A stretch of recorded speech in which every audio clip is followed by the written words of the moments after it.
Good morning. This is Jim Hennager again, Table Talk, New Independent Party. It's December 17th, I think, today, and I try to give you a little look at the geese and some mallard ducks out there. It's kind of an interesting scene, but still overcast and getting colder here. What I'd like to get into today is an extension of where I've been building up a base of concern of what's going on in the world and why we're having some of the problems. And I'd like to, in the next few sessions, move to some solutions, but still we're looking at reasons why we're having these problems today. And I don't know if you can quite grasp this, but we have some theoretical kinds of systematic problems going on in how we think about things. And the problem is that in a civilization, you're looking at people from a lot of different countries around the world. They have different cultures, different educational practices. They look at different literature, and as a result, they look at the world differently. They look at themselves differently. And I've been trying to suggest that we have a mainstream body of knowledge that's influenced by special interest groups, by people that invest in those news medias and publications, obviously influenced by their editors and publishers, but they're also influenced by the people that advertise in them.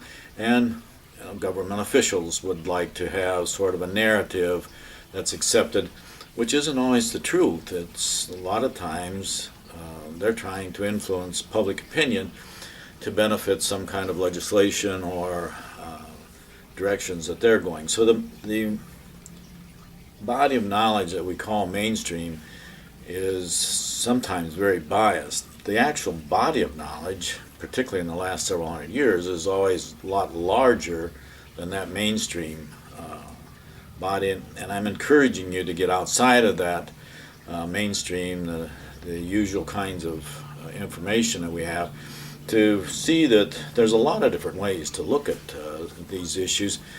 And what's generally happening is we have a progression of ideas that go along with progression of technology and how we live. We obviously are living different today than we did 20 years ago or 40 years ago, and it has a lot to do with technology. As new things come into our environment, we adapt to them and we change. And I don't know how you can not kind of see that progression of changes. However, it's easier to see the progression of changes related to technology. I mean, we are using smartphones and personal computers and the internet in ways that 30 years ago they weren't even here. I can't even remember in the last 5 or 6 years that I've ever mailed a bill through the post office. So I don't know how they stay in business. Things have changed, and the technology is obviously part of that change. Now, what I'm going to suggest today is that technology is out in front of this mainstream body of knowledge, so that there are few people that are kind of catching up to this new information, but most of society is still kind of lagging behind. And you could accuse me of trying to push this technology on us and this new information on us, because I would hope that it's leading us into a broader understanding of who we are and why we're here, and the kind of challenges that we have if we want to survive. And I think it's as critical as that very issue. Are we going to survive, or are we going to do ourselves in? And it would certainly appear that if you take the kind of mainstream ideas that are prevalent today, that we could do ourselves in. I mean, I've been talking about how we're creating an economic collapse. I've been talking how we're creating a political, social collapse. And even though it hasn't hit us, in 2015, it's right out there. And if we continue in these paths, I think we're going to have some very severe problems, probably in the near future. I'd like to avoid that. I'd like to have my children and my grandchildren, who I love very much, I would like them to have a future where they can be secure and safe and live in peace and prosperity. I think every parent would like that of their kids, and that's part of what we call the American dream. I don't think young people feel like the American dream is as much their potential as my generation did. So I feel bad about that. I'm hoping that the future will be bright for everybody, but we have to be very careful about, some things to understand the challenges that we have. One of the areas that I see that we have a huge division between those people that have one foot in the future and one foot in the present, and those people that are maybe still have both feet in the past. We have a kind of a counter trend going on where some of the people that might have been in the middle are actually advocating to go in reverse today. And I think that is kind of sad. And it's not just a few people. I just reading lately that there's a movement within the Islam faith where some 50 million people are now trying to move backwards. They're claiming that they have to move back to the principles of Islam to do things like step into their mosque with the same foot that Muhammad did, hundreds of years ago. Some of that seems kind of crazy to me, to be honest, but it's a movement to go back to the traditional roots, and they're calling it a conservative movement. And so far, it doesn't appear to be very highly structured. There's nobody leading it. It's just sort of a voluntary kind of thing that's going on within Islam. Now, we also have those very same movements in other religions. Just in the last few months, maybe a dozen bloggers and writers have been killed in Bangladesh and India by Hindu extremists who are trying to stop the kind of progressive ideas being written by some of these bloggers, and their answer to stopping it is to go kill them. That is about as extreme as you get, but it's the very same thing that we're seeing happening in Syria and Iraq, where one set of Islam ideas is being challenged by another one, and there are those people in that group, and there's thousands of them fighting very hard to maintain a tradition that is more reminiscent of hundreds of years ago. So we have those kinds of things going on. We certainly have seen that in the Christian faith here in the United States since the 80s. There's been a sort of regression of ideas so that the conservatives in the political arena want to dominate, particularly the Republican Party. They're calling themselves conservative. Typically, the conservative idea was to have smaller government, smaller budgets, balanced budgets, but now they're trying to bring in to be the most conservative. They're battling over who's the most conservative. It's really relating to more social issues and religious issues, and it is a regression. It's they're trying to suggest that religion was right 50, 60 years ago, and now it's wrong, or society's wrong today, government's wrong, the laws are wrong, and we need to return to, someday in the past.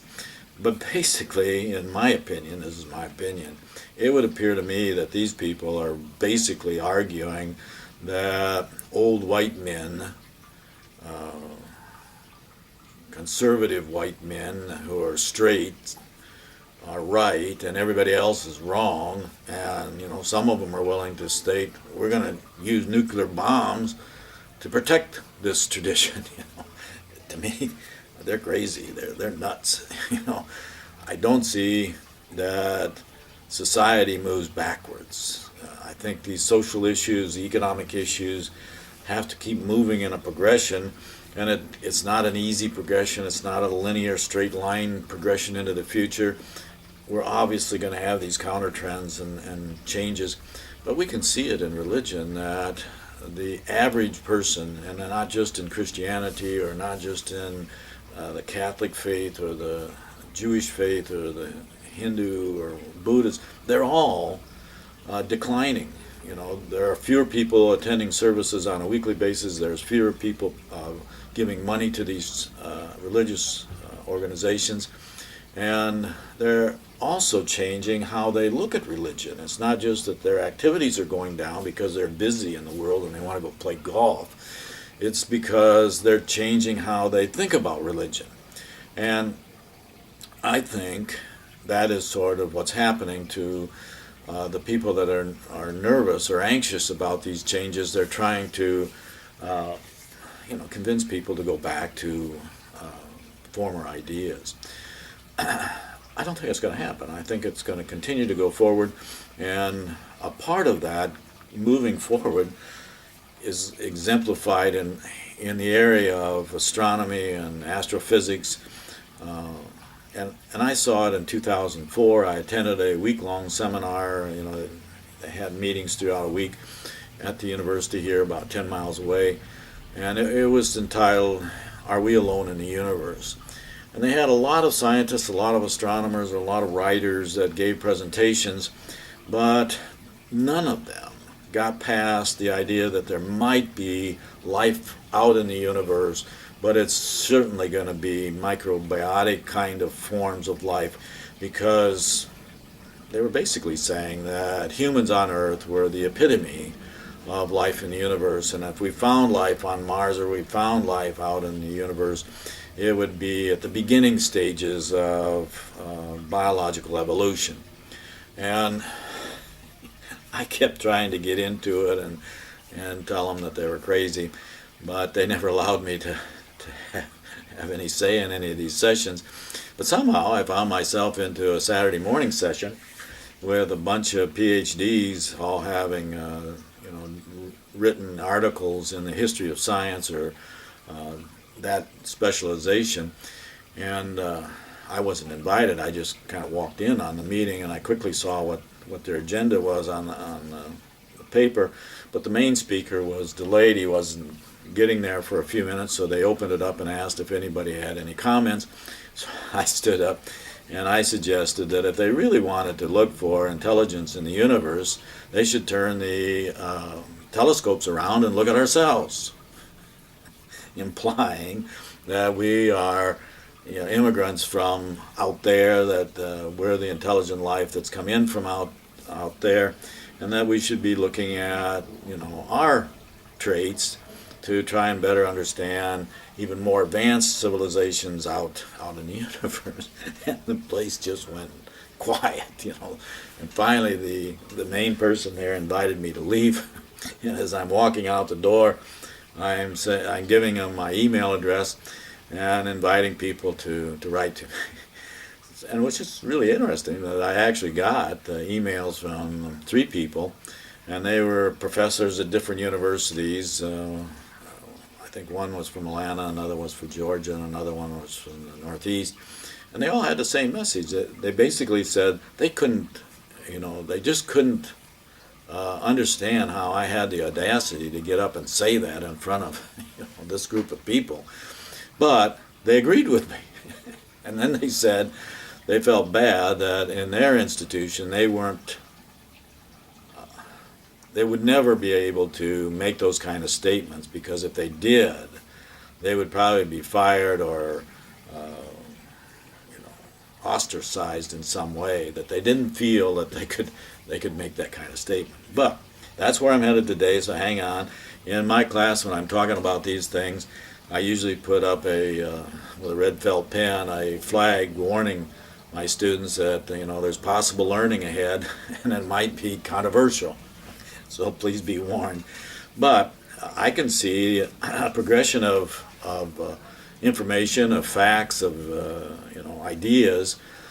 Since I took an astronomy class in my freshman year, the fall year of 1966, I don't remember a lot out of that textbook or the professor, but I do remember the introductory paragraph in which it said that it was their estimation, this was 1966, that there probably was 1.5 million stars in the universe. Today we laugh at that because it's just every few years you're getting a higher and higher estimate of how many stars, how many planets, how many moons, that we have in our own galaxy, which I think by the 1990s that number was up to 30 billion. And now here, in the last few years, you're seeing estimates that in our galaxy, that there's probably as many as 100 billion stars just in our galaxy, and that there's probably as many as 100 billion galaxies out there. So do the math. I mean, the numbers are just, fantastically large, almost impossible to get your head around how many galaxies, how many stars, how many planets are really out there. It's astronomical, okay?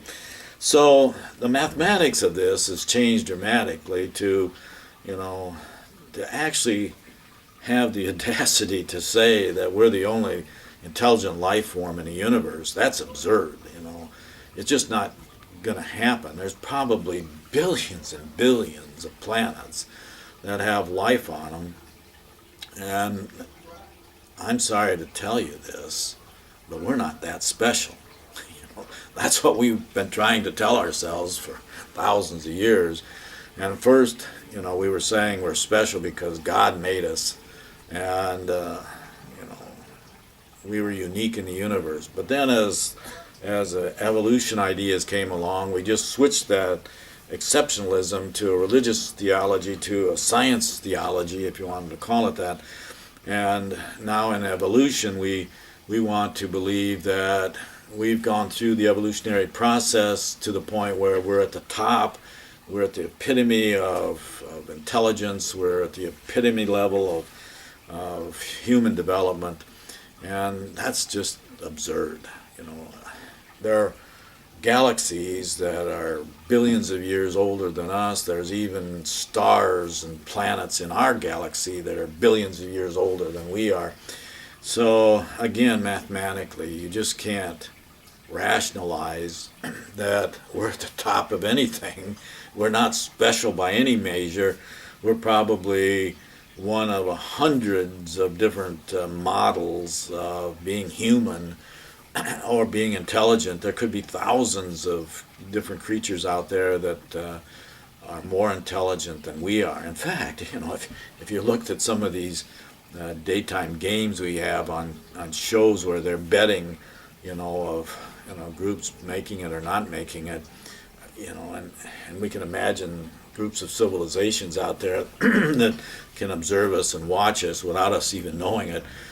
I'm kind of in a position where I'm betting that they're betting against us surviving. I would think that they would look at us and think we're pretty stupid. I hate to say that, but I'm generally of that opinion. And it's not just that the numbers have increased, but also the ideas have changed. In the 50s, we had Einstein's idea of solid state, where he was concerned about mass and weight and movement and gravity and centrifugal force.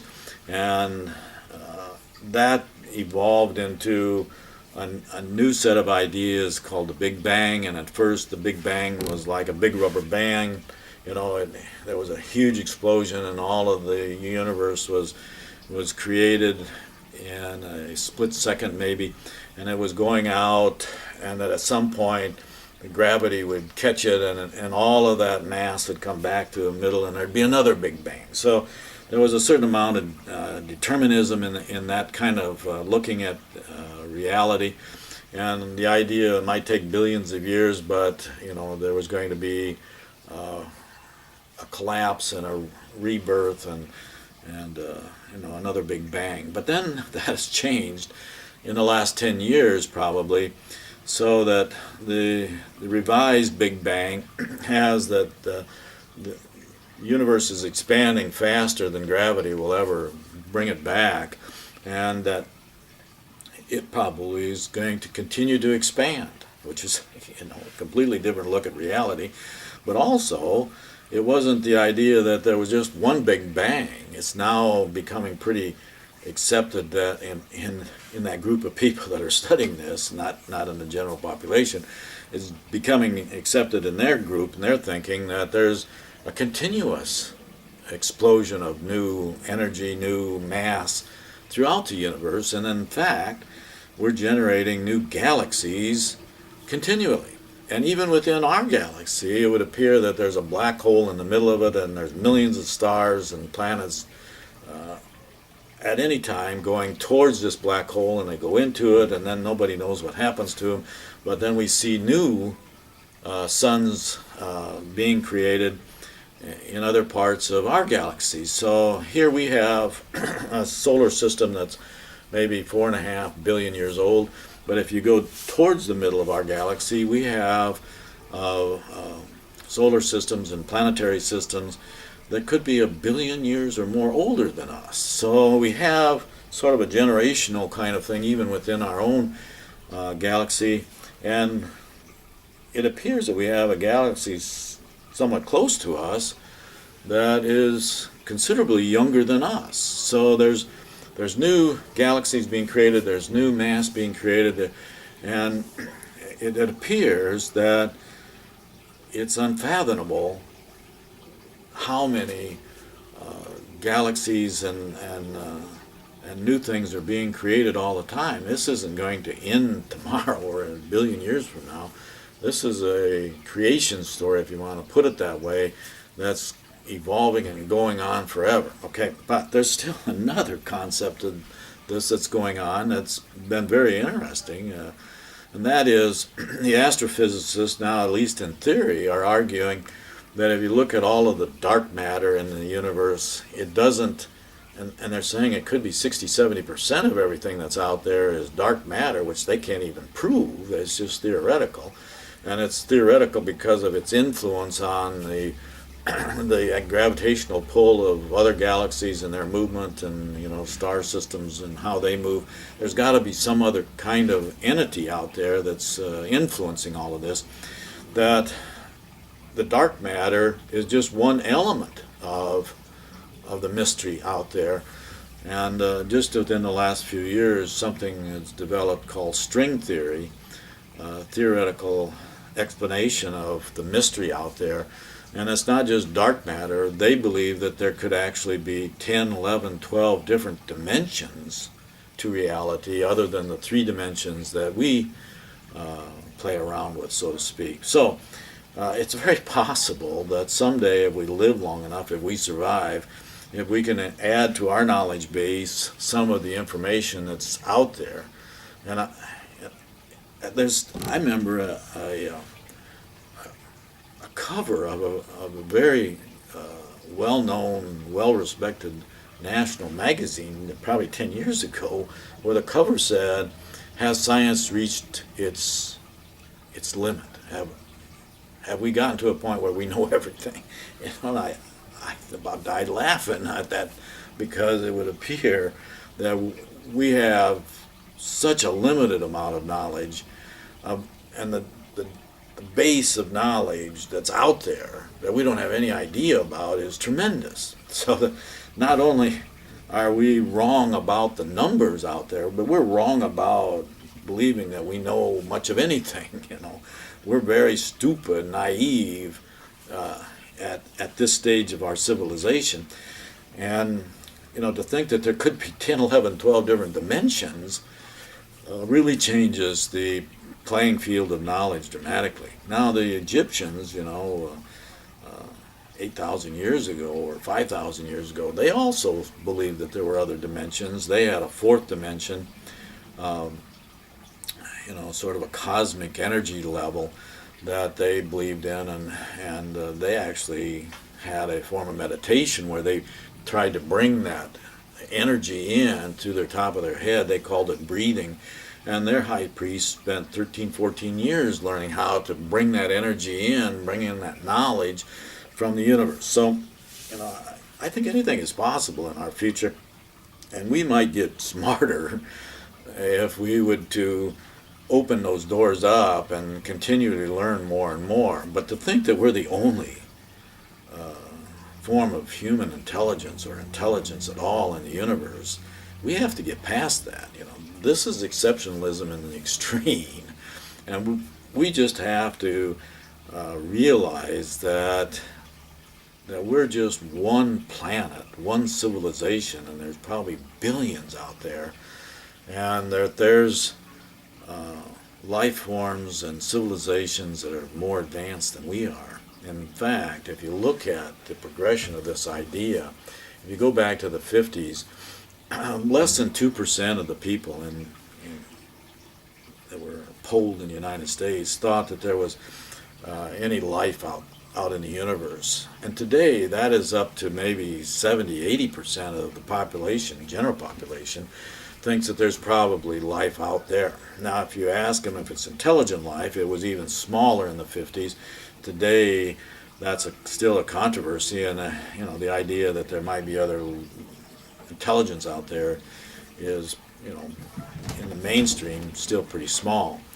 I think in the scientific community that's going up dramatically, and it's certainly up there for me.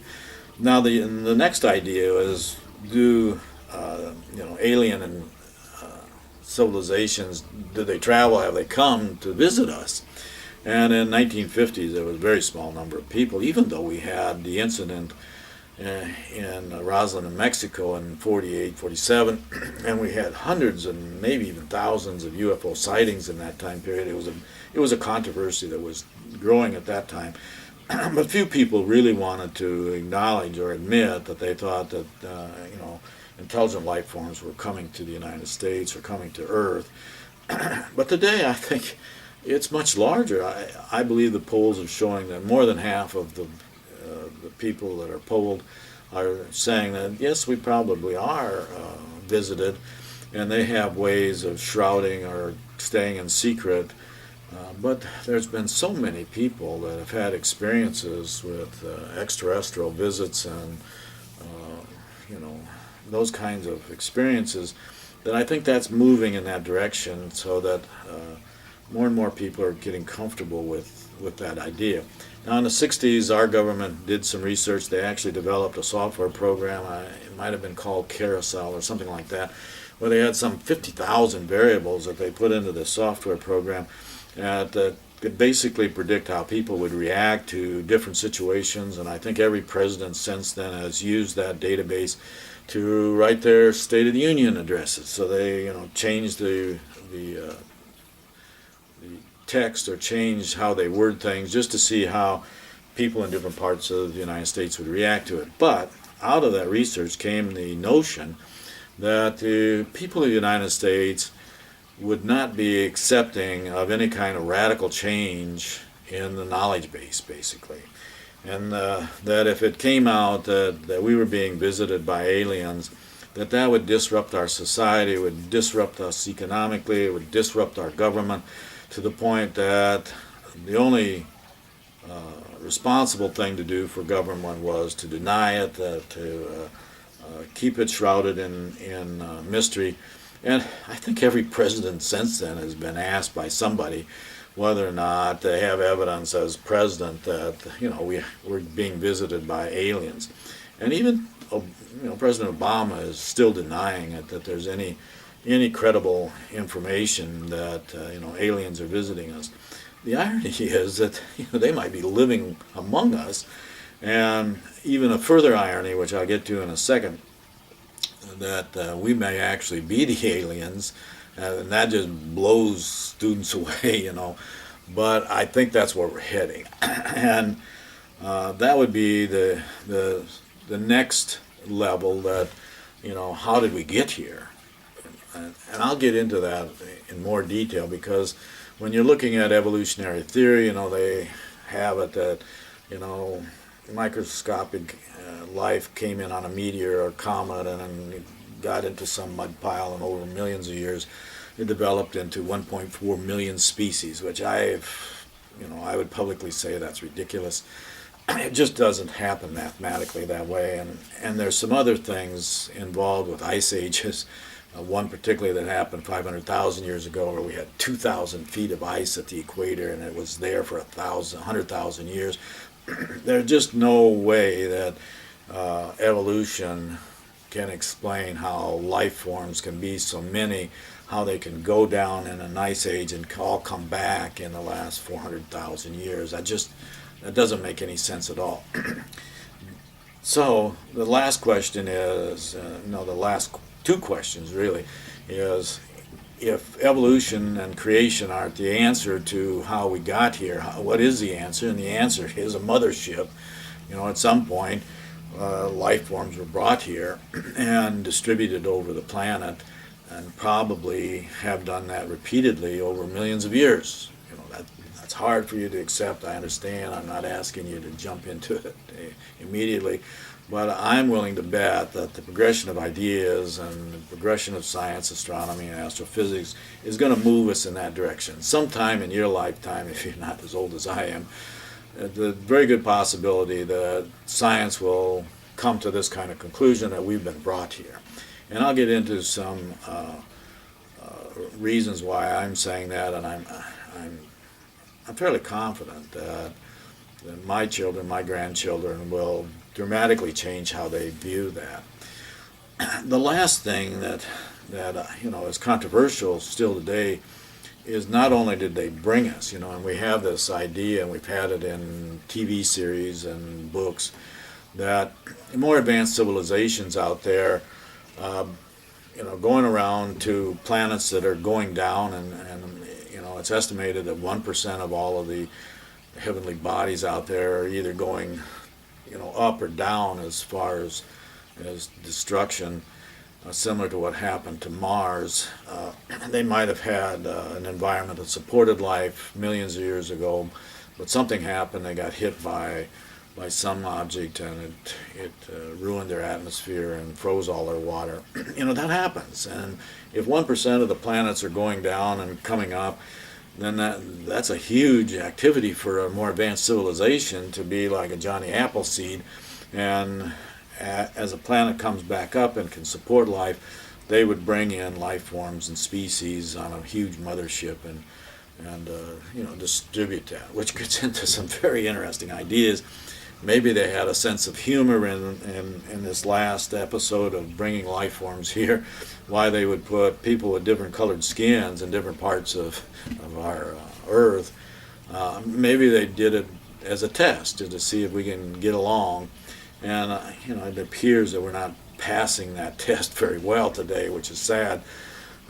But it begs the question, how did we get here, and what was the purpose of them bringing us here, and how permanent is it that we can exist here? And then it leads to a more interesting question. If they brought us here from maybe a multitude of different planets that were going down,